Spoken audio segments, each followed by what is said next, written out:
That night, Nyarai disappeared into the forest. She returned to the village cloaked in mystery and rage. She moved like a shadow, careful and precise. She struck not out of madness, but with the cold calculation of a predator. Her victims were not random. They were the men who had wronged her, the men who had laughed while she bled. In the heart of Mbundira, a small but thriving African village, surrounded by rolling hills and ancient baobab trees, lived a woman named Nyarai. She was as beautiful as the morning sun and as fierce as the river crocodile. Her eyes held secrets that even the elders feared, and her presence commanded respect. But beneath her beauty lay scars, scars that no one could see, scars that told stories of betrayal, humiliation, and pain. For Nyarai had once loved a man she had given everything to. His name was Duma, the village warrior.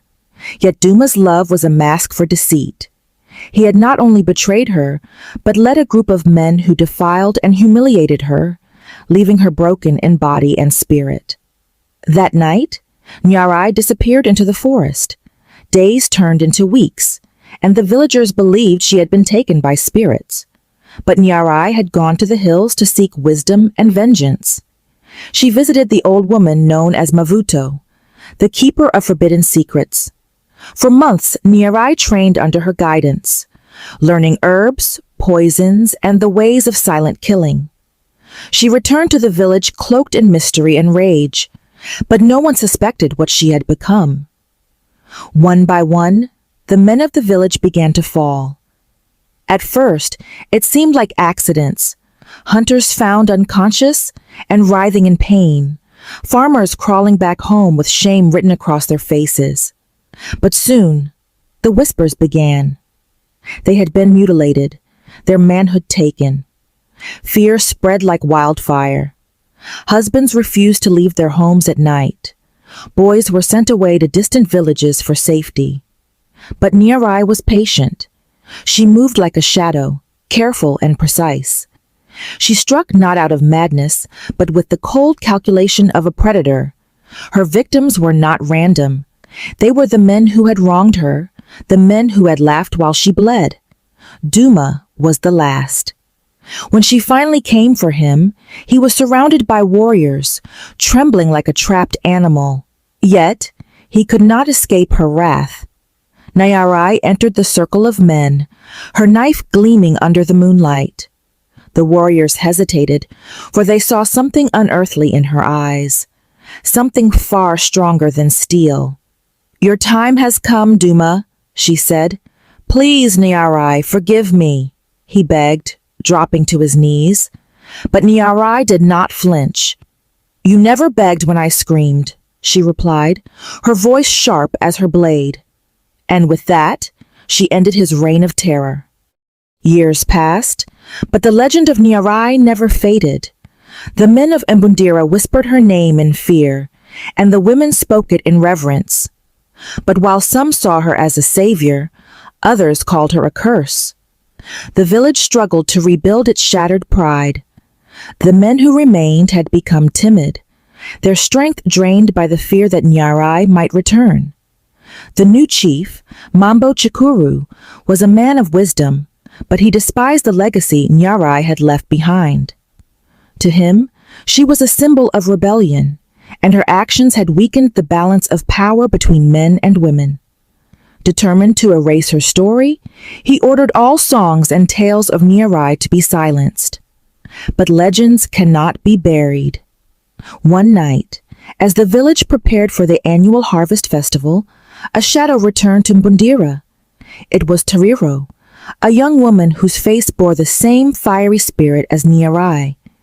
She was Nyarai's niece, and though her tongue was soft, her heart burned with the same rage.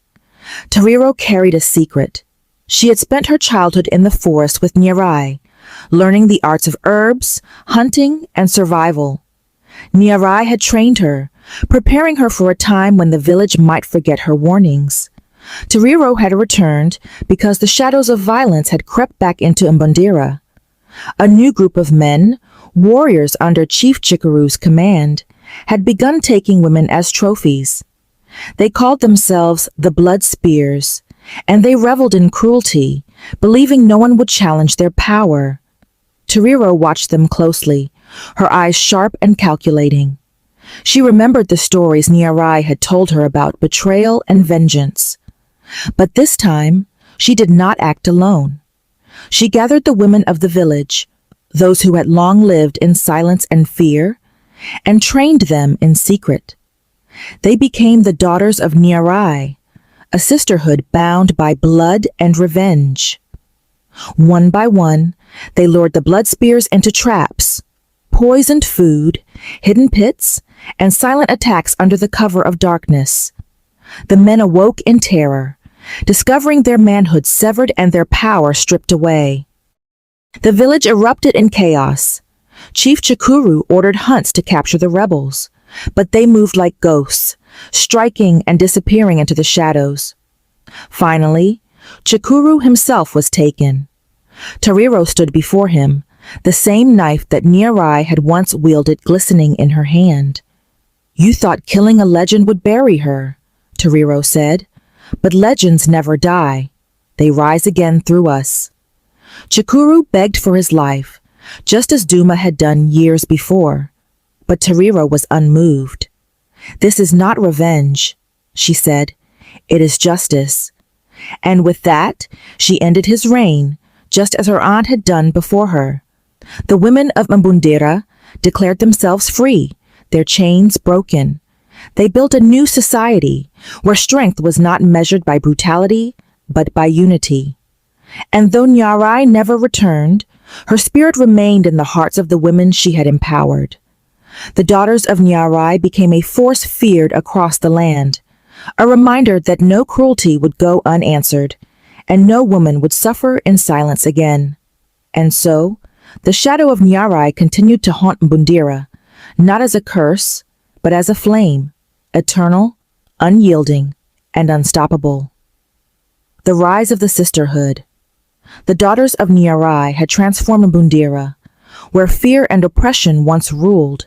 Freedom and equality flourished. Yet peace, like the river during drought, was never permanent. Months after the fall of Chief Chikuru, whispers of rebellion stirred in the neighboring villages. Warriors and outcasts, exiled from Mbundira after the uprising, had fled to the surrounding hills. There, they plotted vengeance, led by Munyaradzi, a brutal warlord whose family had been among Nyarai's first victims. They swore to reclaim their dominance. Munyaradzi's hatred burned deep, and he vowed to erase the legacy of Nyarai and her daughters. Tariro, now the leader of the sisterhood, heard the rumors. She knew the enemy was coming, and she also knew the women of Mbundira were not ready for war. Though they had learned to defend themselves, they had never faced an army. So Tariro called upon the hidden mothers, a secret network of women in distant villages who had heard of Nyarai's deeds and had begun forming their own resistance groups. From every corner of the land, women came, carrying spears, bows, and blades, sharpened not just by metal, but by anger. The sisterhood had become more than a village defense. It was now a movement. Munyaradzi struck at dawn. His men poured into Mbundira like a flood, their war cries echoing through the valley. But the sisterhood was ready. They lured the men into narrow paths lined with traps, spiked pits, falling boulders, and poisoned darts hidden in the trees. As Munyaradzi's forces broke through the first defenses, they reached the heart of the village, expecting frightened women. Instead, they were met by warriors. Tariro led the charge, her blade cutting through the chaos, and the sisterhood followed like a storm. But Munyaradzi was cunning. He had brought more than warriors. He had brought fire. Houses and granaries burned, and the sky turned black with smoke. Panic spread, and for the first time, the sisterhood faltered. Tariro knew they needed something more than strength. They needed fear, the same fear Nyarai had once struck into the hearts of men. Under the cover of smoke, Tariro and her closest fighters slipped through enemy lines and captured Munyaradzi's most trusted commanders. By nightfall, the men were found tied to posts at the center of the village, their bodies mutilated in the same way Nyarai had punished her enemies. The message was clear. Munyaradzi's army broke. Fear took hold, and many fled into the night. But Munyaradzi refused to surrender. He faced Tariro in single combat, his blade heavy with rage. Their fight shook the earth, sword against sword, hatred against fury. But Tariro fought not for revenge, but for her people, for her legacy. And in the end, she struck him down. As he fell, the remaining men surrendered, and the fires were extinguished. The dawn of a new era. In the aftermath, the sisterhood declared Mbundira a sanctuary, a place where no man could rule and no woman would kneel. They sent messengers to neighboring villages, offering refuge to women who sought freedom and protection. But they also offered men a chance to change. Those who laid down their weapons and vowed to respect the sisterhood were allowed to stay, not as masters, but as equals. Over time, Mbundira became more than a village. It became a symbol, a fortress where justice reigned and fear of Nyarai's legacy kept oppressors at bay. And though Tariro grew older, her spirit remained unbroken.